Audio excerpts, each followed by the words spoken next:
another edition of MetsMusings live. We're trying this again, doing a live version of the show. It's the second time we're trying this. First time didn't work out so good. Worked on some of the bugs. Hopefully, you'll get a little bit better this time. But thank you for joining me on this frigid Saturday here in the New York area. The whole Northeast is covered with this frigid area. But we're here to give you some warm thoughts of spring training in Florida and baseball. Yes, we're all dying and waiting for baseball to begin. It seems like it's been such a long time. That we have been waiting for the game to get back to us. It's been a few months now, of course, and we want to get baseball back. We just miss it and want to get it back. So here we are. Hopefully, this is going out. Everybody can hear me. I don't have any indication with these programs, so I don't know whether my audio's even going out. But that's the fun of trying to do a live broadcast. So hopefully everybody can hear, and we'll have some fun today. Okay, let's get to some Mets news because there is lots of good stuff going on and, not so good stuff. But let's get to the good stuff first. Last Saturday night, Gary Cohen and Keith Hernandez and Ron Darling were honored with the Willie, Mickey, and the Duke Award presented annually by the New York Baseball Writers Association to a group of players or a specific team forever linked in baseball history. Known around the baseball world as the Mets Booth, GKR are celebrating 17 years working alongside one another, tying a former Mets broadcasting trio of Lindsey Nelson, Bob Murphy, and Ralph Kiner, who announced Mets games together from their expansion season of 1962 until 1979. And it was a lot different back then because these guys worked in the booth together. They did both. They did radio and television. So a big difference, but congratulations to Gary, Keith, and Ron. A very well-deserved honor for all three guys. And we're waiting to hear what happens with Keith Hernandez as he's in contract negotiations with SNY and the Wilpon. So keep your fingers crossed on that one. MLB is investigating assault allegations against Mets outfielder Khalil Lee made by his ex-girlfriend. A source with direct knowledge of the situation told SNY's Andy Martino. In a lawsuit that was filed in Syracuse federal court on Wednesday, which was obtained by Syracuse.com, Carrie Wynn Hill alleges that Lee pulled her hair and choked her on May 7th, 2022, and that the assault left multiple bruises and marks on her body. The Mets released a statement regarding the allegations, saying the team immediately notified MLB upon becoming aware of the allegations. We will fully comply with MLB's policy and cannot comment till the completion of the league's investigative process, the Mets said. Hill went to the Syracuse police the day after the assault to report it, and an arrest warrant for Lee was signed by a judge on August 10th, 2022. Hill alleges in the lawsuit that Lee assaulted her during an argument, with Lee kicking Hill in the thigh and calling her ugly, after which Hill slapped Lee in the face. At that point, Hill felt Lee's hand around her neck for 10 to 15 seconds, but could not breathe or speak to tell him to let her go, she said. Lee, 24, is currently on the Mets' 40-man roster. We'll see about that. He played 11 games in the majors in 2021 and 2 big league games in 2022, spending most of the last season with AAA Syracuse. He is a guy that's got everything in front of him, and I guess violence is just a part of everyday life in today's America. But it's quite a shame that these young guys get like this and can't control their tempers. Jeff McNeil made it official. Him and the Mets, they signed a 4-year extension on Tuesday morning, and by the late afternoon, McNeil and general manager Billy Epler was sitting down at Citi Field to discuss how excited both sides are to get a deal done. Today's a great day for our organization, Epler said. To be able to see a homegrown player get to the big leagues is one thing. To now be able to sign an extension and keep a homegrown player in uniform just really adds the exclamation point to it all. We're glad he's here, and we will look forward to having him here for many years to come. McNeil's new deal will reportedly pay him $50 million over the next 4 years, with a club option for nearly $16 million in 2027. So Jeff McNeil's gonna be a fixture here, gonna be playing second base, maybe some left field for the New York Mets for the foreseeable future, and hopefully he'll keep that hot bat and the new the style that got him a batting title. Hopefully, that'll he'll continue along that road, because that was the way to go for Jeff. He had struggled the one year. You know what happens with young hitters? You have a good year, you hit some home runs, you get a little home run happy, you get out of what brought you here in the first place, and that's kind of what happened with Jeff McNeil. But he found his roots again last season, and boy, what a terrific year he had, and really has made himself into a very valuable player, both playing the outfield, right and left, the corner outfield slots, and of course at second base. And I know we had that little flare up a couple of years ago with Lindor. They seem to have worked that out, and really made a nice combination last year. So let's hope for the best. Let's hope they continue that and keep it going in the years to come. All right, let's take a quick break here, and I hope you'll pay attention to these quickie little ads, and you know, uh, and take care of the people that put up these ads, and go to listen to their podcasts. They're really good. All right, here we'll be back right after this. Baseball and BBQ, your place for interesting baseball talk, opinions, and history. Baseball and BBQ, your place for barbecue recipes, tips, and interviews from the world of barbecue. If you like baseball and if you like barbecue, then tune in to Baseball and BBQ. Find us on iTunes, Stitcher, Google Play, and BaseballTalkRadio.com.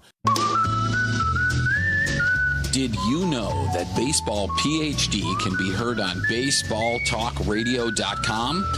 Our shows rotate with other top baseball podcasts. Now don't forget, that's BaseballTalkRadio.com. With us, we'll help you get a PhD in life through baseball. With BaseballTalkRadio.com, you'll hear the rest of the excellent universe of baseball podcasts. Hello, baseball fans. You're listening to Baseball Talk Radio, the home of great baseball talk shows. At BaseballTalkRadio.com, you're going to find great shows like this one with the great Gary Mack and the MetsMusings podcast. And now back to the show.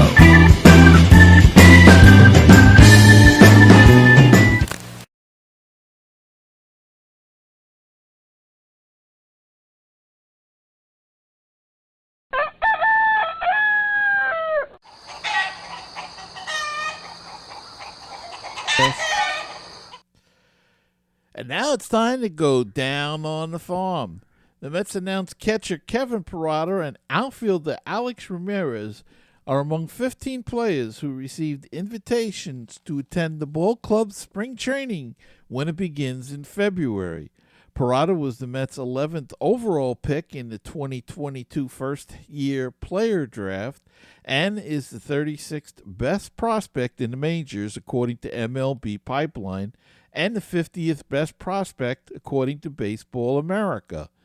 Ramirez is the 96th best prospect in the majors according to MLB Pipeline and 92nd according to Baseball America. In 121 games between single A and high A, the 20-year-old had 140 hits. He hit .281 with 11 home runs and 71 RBI. Some other notable invitees include former Yankees outfielder and base stealer extraordinaire Tim LeCastro, catcher Michael Perez, who appeared in 6 games for the Mets in August and was recently signed to a minor league deal. Here is a full list of Mets invitees to spring training. On the pitcher side, Josh Walker, William Woods, Eric Orrs, T.J. McFarland, Grant Hartwig, and Connor Gray.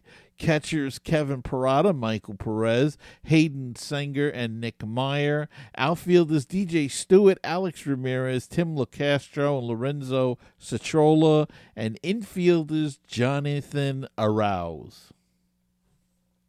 And that's the first Down on the Farm for 2023. One guy that's not going to have a chance to show his stuff, though, is going to be Matt Allen, because according to reports, and let me see if I can find it here. He had Tommy John surgery in May 2021. He had a UCL revision in January, and the time frame for that sort of procedure is similar to the recovery for Tommy John, meaning Allen is likely to miss the entire season and possibly some of next year. And the Mets were really putting a lot on him. He's expected to be one of their top prospects, and they were looking for him to make the club either this year or next year. This will push him back definitely to 2025 or 2026 even.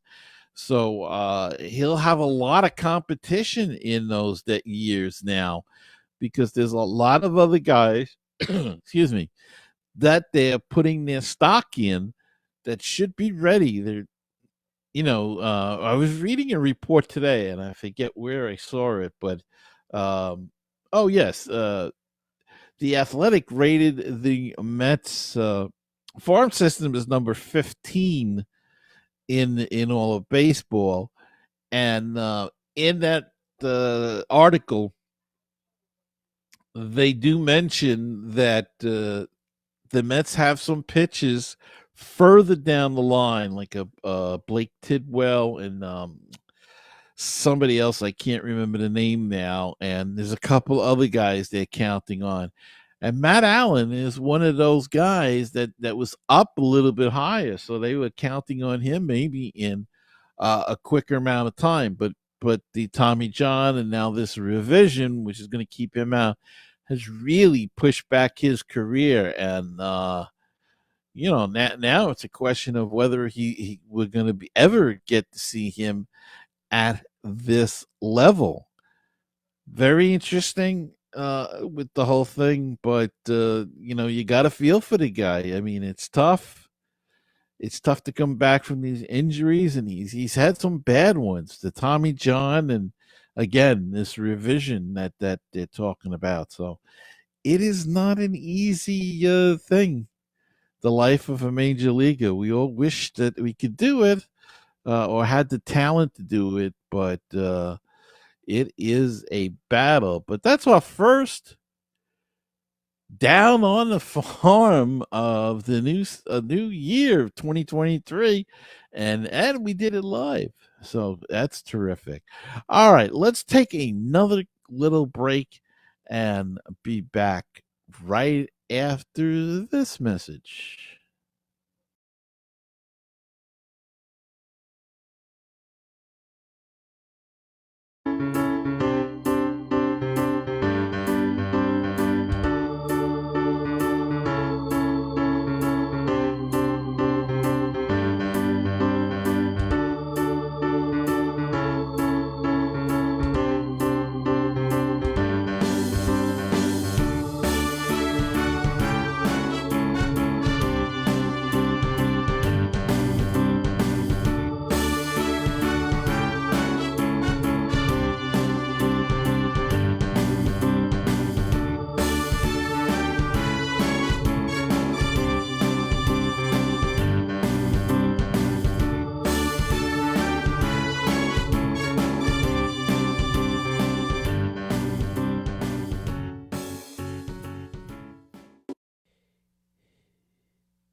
And finally tonight, Howie Rose has been one of the voices of the Mets since the mid 90s, but in 2021, Howie was forced to take a leave of absence multiple times for an undisclosed medical reason. As it turns out, the reason was that the Mets play by play legend was dealing with bladder cancer. Rose revealed the diagnosis publicly for the first time this past weekend at the Baseball Writers Association of America dinner when he was the co-recipient of the Arthur and Milton Richmond You Gotta Have Heart Award with the New York Post's Mike Vaccaro.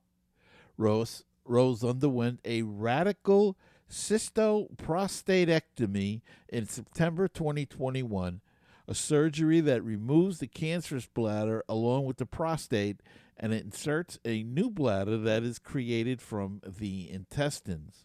As Rose tells the New York Post's Andrew Marchand, he's recovering as well as can be expected, noting that while he does have some limitation, he does not require a catheter. Good luck to Howie. Get well. We need you.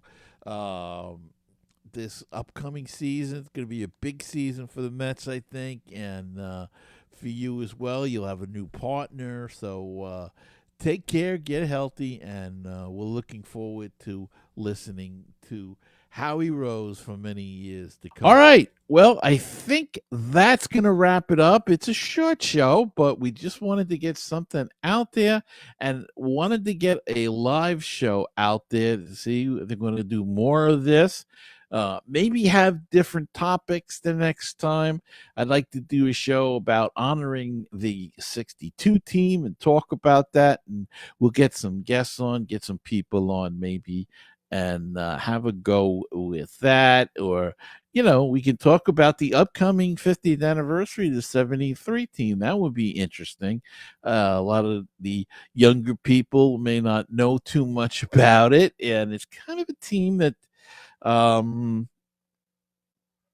was kind of a team in, that was hard to describe because it had leftovers from the 69 championship team, but they were forced with had to face the grief of losing their manager, Gil Hodges. And I think that time had a team had a difficult time rebounding back from that, but we'll get into it hopefully. And if people are interested, I would, I will do more of these shows, these live versions of the show, and please let me know either through the email address metsmusings@gmail.com.